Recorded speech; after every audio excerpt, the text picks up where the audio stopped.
There's a plane sitting in a hangar right now. That should not exist. Not because it was built wrong.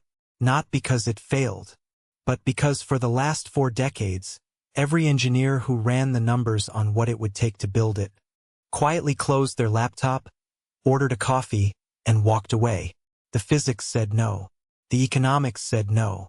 And yet, serial number MSN 707 sits in Toulouse, France, with Rolls-Royce engines already bolted on, bearing a single line on its fuselage. The ultimate long-range leader. In early 2027, this machine will lift off from Sydney, Australia, and it will not touch the ground again for 22 hours. No stop in Singapore, no layover in Dubai, no refueling in some gray, fluorescent terminal at 3 a.m. Just one takeoff, one landing, and 10,573 miles of open sky in between. This is Qantas Project Sunrise, and the story of how it almost destroyed itself before it ever left the ground is far more interesting than the flight itself. If this is the kind of aviation storytelling you're looking for, the deep kind, the kind that goes beneath the headlines, subscribe, because what we're about to uncover goes far beyond one aircraft. To understand Project Sunrise, you have to understand something about Qantas that no branding campaign will ever tell you. This airline has always been haunted by distance, not troubled by it, not deterred by it. Haunted. Go back to World War II. Normal routes across the Indian Ocean were too dangerous. Japanese forces controlled the skies between Australia and Britain. And yet, somehow an Australian airline refused to let the mail stop. Qantas began operating Catalina flying boats from Perth to what is now Sri Lanka. Nearly 4,000 miles at 125 miles per hour. 30 hours in the air. Just water beneath them the whole way. The crews would watch the sun rise, set, and rise again before they touched the ground. Qantas called them the double sunrise flights. They became legend. And 80 years later, the airline they built wants to make those original pilots stare in disbelief. In 2017, Qantas announced an intention so audacious it was initially dismissed as a publicity exercise. They wanted to fly non-stop from Sydney to London. And from Sydney to New York. No stops. No connections. No compromise. The problem? No aircraft on Earth could do it. Not the Boeing 777. Not the standard Airbus A350. Not anything flying commercially at the time. Qantas didn't just want a longer plane. They wanted the industry to build one that had never existed before. And they delivered the ultimatum directly to the 2 most powerful aircraft manufacturers on the planet. Build us something that works, or lose one of the biggest aircraft orders in Australian aviation history. Boeing pitched the 777X. Airbus came back with a modified A350. Qantas chose Airbus. But here's where the story gets complicated. Because solving the range problem created a completely different problem. One that almost made the entire project impossible from a direction no one had anticipated. And that problem had nothing to do with the aircraft at all. There is a formula in aerospace engineering that has been quietly murdering ambitious projects since the 1920s. It's called the Breguet range equation. You won't hear it discussed at airline press conferences. You won't find it in passenger brochures. But every pilot, every aircraft designer, every airline executive planning a long-haul route eventually ends up staring at it. And it is unforgiving. The equation governs one simple thing: how far a plane can fly. It ties together 4 variables: speed, aerodynamic efficiency, engine fuel efficiency, and the one that changes everything, the ratio between the aircraft's weight at takeoff versus its weight at landing. That ratio is almost entirely determined by fuel. And here is where the physics becomes brutal. The relationship between fuel and range is not linear. It is logarithmic. What that means in plain language is this: if you want to fly 10 further, you cannot simply add 10 more fuel. You might need 15. Maybe 20, because that extra fuel weighs something, and you need additional fuel just to carry the weight of the additional fuel you already added. Every liter you pour in gives you slightly less extra range than the liter before it. The curve flattens. The returns diminish. And at the extreme end, in the 18 to 22-hour range, you are fighting the laws of physics for every single nautical mile. Engineers have a name for this: the fuel weight paradox. And this paradox is why the standard A350-1000, which normally carries over 350 passengers, had to be transformed into something fundamentally different. Airbus's solution was to add an entirely new fuel tank. 20,000 extra liters, roughly 5,280 gallons, sitting in the rear center of the aircraft, directly behind the passengers. Total fuel capacity, around 168,000 liters. Maximum takeoff weight, 322 tons, up from 316 on the standard version. To contextualize that, the fuel alone on this aircraft at maximum load weighs more than some entire regional aircraft. But adding that tank created another problem immediately. That much mass sitting in the tail changes the aircraft's center of gravity in ways that would otherwise make it fly like a shopping trolley with a broken wheel. Airbus had to redesign the balance management system entirely.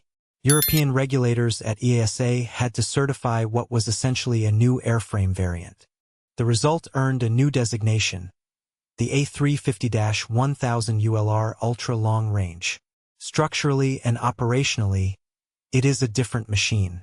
But here is the cost of solving the physics problem. And this is where the economics start to become uncomfortable. To compensate for the enormous fuel weight at takeoff, Qantas had to gut the cabin.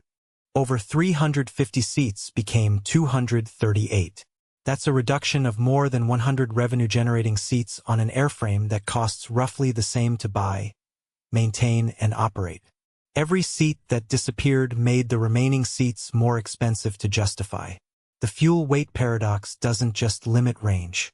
It reshapes the entire economics of the flight. So the physics problem is largely solved. Radically modified aircraft, 20,000 extra liters, recertified airframe, reduced capacity, engineering handled. But here's what nobody saw coming. That was the easy part. An aircraft can handle 22 hours in the air. Aluminium doesn't get tired. Carbon fiber doesn't develop circadian rhythm problems at 39,000 feet. The people inside it, however, are a completely different story. In 2019, before committing a single dollar to Project Sunrise, Qantas ran 3 research flights unlike anything commercial aviation had attempted before. A Boeing 787-9 flew from New York to Sydney, then from London to Sydney. Each flight carried around 40 people, Qantas staff and medical researchers from 2 Australian universities. No seats were sold. These were not vacations.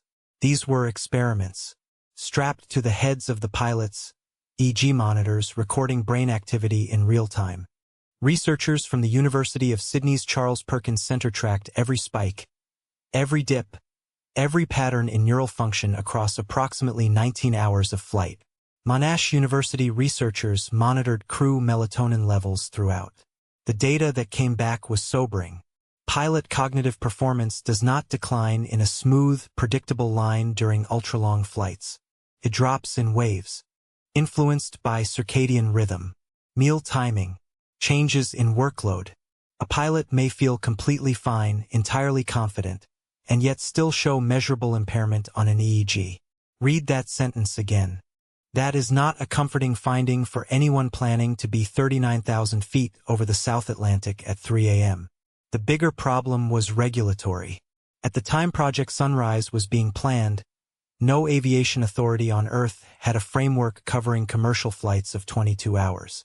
Australia's Civil Aviation Safety Authority had to build new fatigue risk management rules essentially from scratch. Qantas committed to sharing its crew well-being data to help construct those regulations. The solution they landed on? For pilots, rotating through shifts on every Project Sunrise flight, with dedicated crew rest compartments built directly into the aircraft. A hidden bedroom at 39,000 feet that only the crew knows about. Every minute of the flight schedule, from departure time to meal service to lighting changes, has been engineered around human neurochemistry. This is not a flight plan. It is a clinical protocol wearing a Qantas livery. The passengers are not exempt from this engineering either. 22 hours in a pressurized tube at altitude does real, measurable things to the human body. Dehydration accelerates. Blood oxygen saturation drops. Cognitive function degrades. Jet lag, already a brutal phenomenon, compounds in ways that can take days to recover from. The A350 has an advantage here that matters. Its composite fuselage allows the cabin to be pressurized to the equivalent of 6,000 feet altitude, compared to 8,000 feet on older aluminum aircraft. That 2,000-foot difference is not trivial. Higher oxygen saturation, less dehydration, meaningfully less fatigue upon arrival. But Qantas didn't stop at the aircraft's baseline. The A350-1000 ULR includes something that has never existed on any commercial aircraft before it. A dedicated well-being zone, positioned between premium economy and economy, where passengers can stand, stretch, and move during the flight.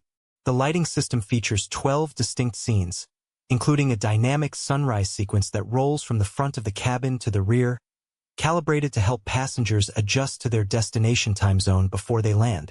Meals are timed to the destination time zone, not the departure zone. And then there is this detail, which sounds like it belongs in a satirical magazine until you understand how aviation actually works. The wine list was evaluated for bottle weight, because every kilogram removed from a commercial aircraft saves roughly 1,000 to 2,000 in fuel costs per year. On a flight operating at the absolute edge of its range envelope, a heavier bottle of Shiraz is not a catering decision. It is an engineering one. Now we arrive at the part of the story that keeps Qantas executives staring at the ceiling at 2 a.m. And it has nothing to do with fuel equations or pilot fatigue. The economics of Project Sunrise are, to put it plainly, aggressive. 238 seats instead of 350 plus means Qantas needs dramatically higher revenue per passenger to cover the same operating costs. The cabin breakdown on each aircraft is as follows: 6 first-class suites, 52 business-class suites, 40 premium economy seats, 140 economy seats. More than 40 of the cabin is dedicated to premium classes. The first-class suites include fully flat 2-meter beds and enclosed private cabins. Business suites have sliding doors. Economy, remarkably, offers 33 inches of seat pitch, more than most airlines offer in economy on routes half as long. Qantas expects to generate a 20 to 30 revenue premium compared to one-stop equivalent flights.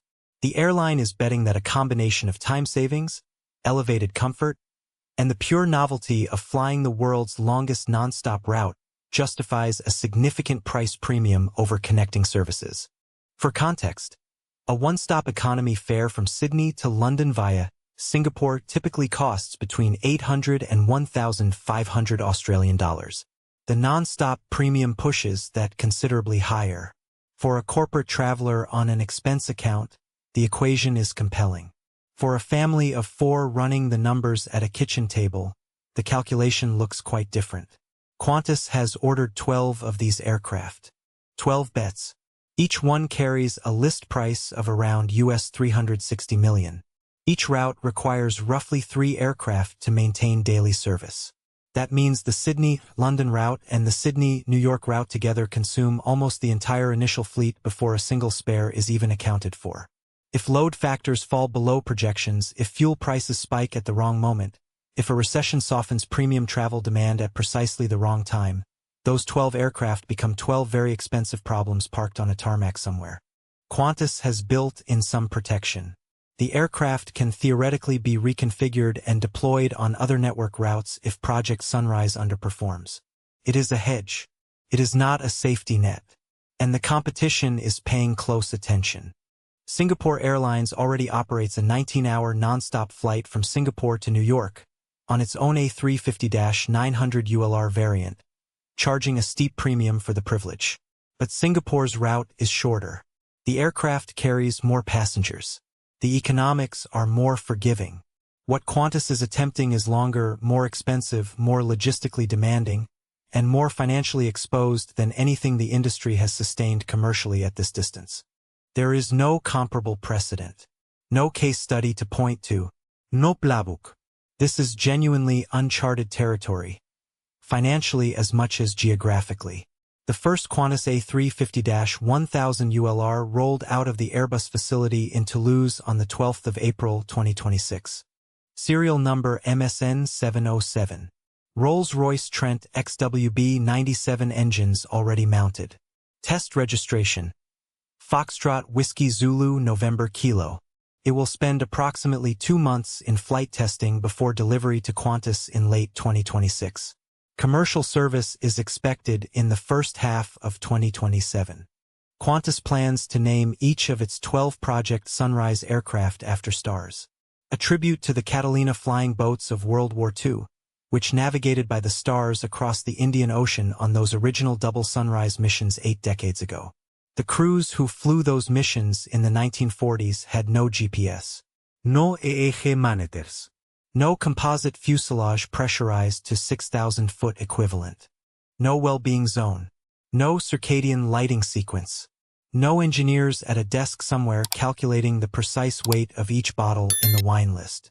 They had a compass, a prayer, and 30 hours of open ocean ahead of them, and they flew anyway. 80 years later, their airline is about to do it again. Faster, higher. With 238 paying passengers, Rolls-Royce engines burning at Mach 0.85, and enough jet fuel to fill 2.5 Olympic swimming pools. When that aircraft lifts off from Sydney in 2027 and doesn't touch the ground for 22 hours, it won't just be carrying passengers across 10,573 miles of sky. It will be carrying a 90-year obsession with distance, an equation that says every extra mile costs exponentially more than the last, and a financial bet, measured in billions, that 4 saved hours of travel time is worth it. Project Sunrise is not simply the longest commercial flight in history.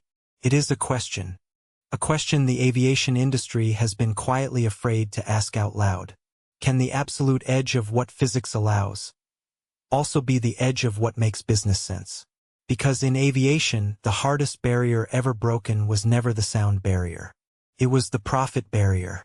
The moment where engineering ambition and economic reality either align or they don't.